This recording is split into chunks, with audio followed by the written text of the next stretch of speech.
मित्रों, कलयुग के अंत को लेकर आपने बहुत सी बातें सुनी होंगी, लेकिन क्या आपको ये पता है कि नंदीदेव की एक ऐसी मूर्ति है जो इस संसार में महाप्रलय की वजह बनेगी। अब वो वजह क्या है, आइए जानते हैं आज की हमारी इस वीडियो में। और मित्रों, बता दें कि आदिदेव शंकर जी का वाहन नंदीदेव कलयुग में आने वाली महाप्रलय की चेतावनी दे सकते हैं। जी हाँ, आपने बिल्कुल सही सुना। भगवान शंकर के प्रिय वाहन नंदी लगातार कई वर्षों से आने वाली प्रलय की सूचना दे रहे हैं, लेकिन सवाल है कि आखिर कैसे और कहां। तो दरअसल हमारे देश के आंध्र प्रदेश राज्य के कुर्नूल जिले में बने उमा महेश्वरी मंदिर में स्थित नंदीदेव की मूर्ति संसार के सर्वनाश का संकेत दे रही है। और इस मंदिर में नंदी जी की एक ऐसी चमत्कारी मूर्ति है जिसका आकार लगातार दिन ब दिन बढ़ता जा रहा है। और ऐसी मान्यता है कि हर 20 वर्षों में नंदी जी की मूर्ति का आकार 1 इंच बढ़ जाता है। पहले इस प्रतिमा का आकार इतना छोटा था कि कोई भी मनुष्य आसानी से नंदीदेव की परिक्रमा करके उनकी पूजा कर लेता था, लेकिन अब इसका आकार बढ़कर इतना बड़ा हो चुका है कि मंदिर परिसर भी इसके लिए छोटा पड़ रहा है। और सिर्फ इतना ही नहीं, नंदी के बढ़ते आकार के चलते इस मंदिर में बने स्तंभ भी खंडित होते जा रहे हैं। मान्यताओं की माने तो कलयुग में एक ऐसा दिन आएगा जिस दिन नंदी महाराज की ये मूर्ति अपने आप जीवित हो उठेगी और नंदी महाराज इस संसार के सामने साक्षात प्रकट हो जाएंगे। मित्रों, ऐसा कहा जाता है कि जिस दिन ऐसा होगा उस दिन कलयुग का भी आखिरी दिन होगा और नंदी की इस मूर्ति में प्राण आने से धरती पर महाप्रलय आ जाएगी। हालांकि ऐसा कब होगा इसकी कोई सटीक जानकारी नहीं है। वहीं वैज्ञानिकों की कई टीमें भी इस मूर्ति पर शोध कर चुकी हैं और उन्होंने अपने शोध में ये पाया कि नंदीदेव की ये मूर्ति एक खास तरह के अनोखे पत्थर से बनी है और तो और वो पत्थर समय के साथ बढ़ता ही जा रहा है। और मित्रों, इसी कारण इस मूर्ति का आकार भी बढ़ता जा रहा है। इसके अलावा नंदीदेव की प्रतिमा से जुड़ी एक और दिलचस्प बात सुनने को मिलती है। इसके अलावा ऐसा कहते हैं कि यांगती उमा महेश्वर मंदिर के परिसर में एक छोटा सा तालाब है जिसे पुष्करिणी तालाब के नाम से जानते हैं। और इस पुष्करिणी कुंड में नदी के मुंह से लगातार जल गिरता रहता है, लेकिन कई कोशिशें करने के बाद भी आज तक कोई इस बात का पता नहीं लगा पाया कि कुंड में ये जल आखिर आता कहां से है। यहाँ आकर वैज्ञानिकों ने भी अपने घुटने टेक दिए हैं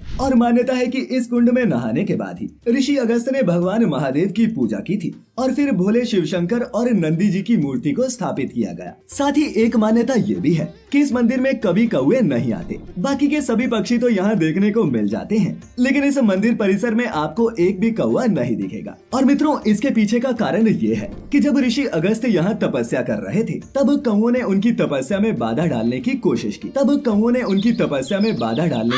की, जिस कारण अगस्त ऋषि ने उन्हें श्राप दिया था कि अब से वो मंदिर के प्रांगण में कभी नहीं आ सकेंगे। वैसे मित्रों, आपको बता दें कि सिर्फ नंदी की ये बढ़ती हुई मूर्ति ही कलयुग के अंत की चेतावनी नहीं दे रही, बल्कि एक ऐसा शिवलिंग भी है जो कलयुग के अंत की ओर संकेत कर रहा है। अब हमारे देश में बहुत से स्वयंभू शिवलिंग हैं, जिनका आकार कभी बढ़ता तो कभी घटता है, लेकिन इनमें से एक शिवलिंग ऐसा भी है जो महाप्रलय के संकेत देता है। और मित्रों, आपको बता दें कि ये मंदिर है गुजरात का मृदेश्वर मंदिर, जहाँ का शिवलिंग अपने बढ़ते आकार के साथ दुनिया के सर्वनाश का संकेत देता है। मान्यता है कि इस मंदिर के शिवलिंग का बढ़ता आकार कलयुग में बढ़ते पापों की निशानी है और सभी मानते हैं कि जिस दिन ये शिवलिंग 8.5 फुट से ऊंचा होकर मंदिर की छत को छुएगा उस दिन कलयुग अपने आखिरी चरम पर पहुंच जाएगा। लेकिन मित्रों, सोचने वाली बात है कि ऐसा होने में अभी न जाने कितना समय बचा है। पहले तो आप ये जान ले कि इस शिवलिंग का आकार 1 साल में चावल के दाने के बराबर धीरे धीरे बढ़ता है। तो अगर इसके बढ़ने की रफ्तार को देखा जाए तो इसके मंदिर परिसर की छत को छूने में अभी न जाने कितने लाखों साल का वक्त लगे। और इतना ही नहीं, इस मृदेश्वर शिवलिंग की एक और खास बात है। कहा जाता है कि यहाँ खुद से ही पानी की धारा निकलती है और सबसे हैरानी की बात तो ये है कि इस जल धारा पर गर्मी या सर्दी किसी भी तरह के मौसम का कोई असर नहीं पड़ता। और तो और वैज्ञानिक भी इसके पीछे के कारण का पता नहीं लगा पाए। तो मित्रों, आज हमने जाना नंदीदेव की उस मूर्ति के बारे में जो बनेगी संसार में महाप्रलय की वजह। तो अगर आपको यहाँ दी गई जानकारी पसंद आई हो तो इस वीडियो को अपने मित्रों रिश्तेदारों के साथ भी जरूर साझा करें और इस तरह की